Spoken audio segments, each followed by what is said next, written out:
Tropicana Slim, bantu banyak orang kontrol gula darah selama 50 tahun.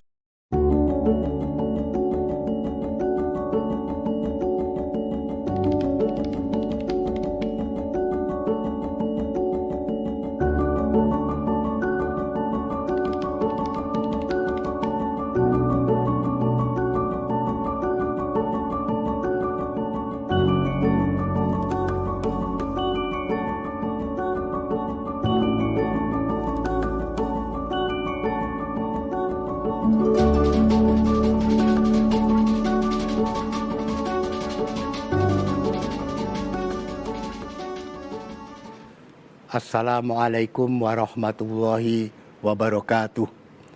Alhamdulillahilladzi khalaqas samawati wal ard wa ja'alaz zulumati wan Tropicana Slim, bantu banyak orang kontrol gula darah selama 50 tahun. nur.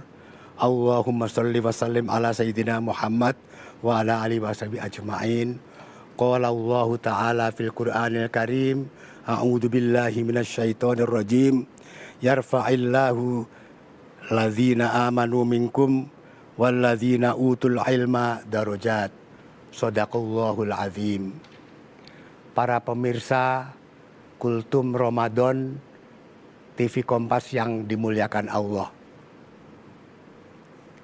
Di dalam Al-Quran terdapat sekitar 800-an ayat yang mengupas tentang alam semesta. Di dalam Al-Quran juga terdapat sekitar 200-an ayat yang terkait dengan hukum ataupun fikih. Begitu banyak buku entah berapa puluh ribu yang ditulis mengenai ayat yang 200 tadi, ayat hukum dan fikih. Tetapi tidak banyak buku ditulis tentang ayat-ayat yang berkaitan dengan ilmu pengetahuan. Itu menunjukkan bahwa perhatian umat Islam terhadap ilmu pengetahuan tidak tinggi.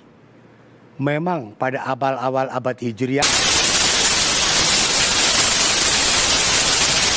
reputasi internasional bahkan menjadi penemu-penemu, dan merekalah yang mengilhami para ilmuwan di Eropa yang hidup setelah mereka. Ada sejumlah 10 ilmuwan Islam yang menerima hadiah Nobel. 2 diantaranya di dalam sains. Dan sekarang kita pun melihat bahwa banyak ilmuwan barat yang mempelajari Al-Quran. Dan mereka menemukan bahwa banyak penemuan-penemuan ilmiah telah ada di dalam Quran yang turun sekian abad yang lalu. Ini kemudian membuat banyak ilmuwan barat yang tertarik mempelajari Al-Quran bukan dalam masalah akidah ataupun masalah hukum, tetapi ingin mencari isyarat-isyarat untuk dapat memecahkan ilmu pengetahuan supaya mereka bisa memperoleh penemuan-penemuan yang baru dan kalau beruntung mendapatkan hadiah Nobel. Nah, di sini kita melihat bahwa kita umat Islam wajib untuk juga mempelajari ilmu pengetahuan yang kita kenal sebagai sains dan teknologi. Di Indonesia masih ada yang mempertentangkan antara ilmu agama dengan ilmu non-agama atau disebut ilmu umum. Bahkan masih ada yang mengatakan bahwa ilmu agama adalah ilmu akhirat dan ilmu umum adalah ilmu dunia. Menurut saya, semua ilmu berasal dari Allah dan tidak ada sifat duniawi ataupun ukhrawi.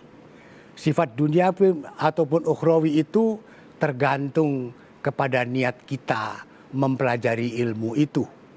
Kalau kita mempelajari ilmu agama dengan niat untuk kepentingan diri sendiri, supaya dianggap orang yang alim, supaya dikagumi orang, dan mungkin juga untuk memperoleh pendapatan, maka ilmu dunia, ilmu agama itu kemudian beralih menjadi ilmu duniawi. Tetapi kalau kita belajar ilmu kedokteran misalkan, ataupun ilmu kimia untuk mendapatkan penemuan-penemuan yang baru yang dapat memperpanjang usia manusia dan dilandasi dengan niat untuk kemanusiaan dan memperoleh ridho Allah, maka ilmu dunia tadi berubah menjadi ilmu ukhrawi. Itu yang saya pahami. Para pemirsa, kita bergembira bahwa pendidikan sekolah-sekolah Islam di Indonesia selama beberapa puluh tahun terakhir telah mencapai kemajuan yang pesat. Madrasah-madrasah pun sudah banyak yang mencapai prestasi yang mengembirakan, bahkan ada yang sudah mencapai prestasi dikirim untuk mengikuti olimpiade di luar negeri. Kita ingin ke depannya tidak ada lagi dikotomi antara ilmu agama dengan ilmu pengetahuan umum. Kedua-duanya perlu kita pelajari. Karena kalau tidak, kita tidak akan bisa mengejar ketertinggalan kita. Kita tertinggal banyak sekali, mungkin puluhan tahun dibanding negara-negara lain. Oleh karena itu, tidak ada pilihan lain bagi kita kecuali meningkatkan perhatian kita, meningkatkan keseriusan kita untuk mempelajari ilmu, baik ilmu agama maupun ilmu pengetahuan umum, sains maupun teknologi. Alhamdulillah, kita bersyukur bahwa anggaran untuk pendidikan makin hari makin banyak. Mudah-mudahan ke depannya kita bisa memperbaiki kondisi ini. Demikian, terima kasih. Wassalamualaikum warahmatullahi wabarakatuh.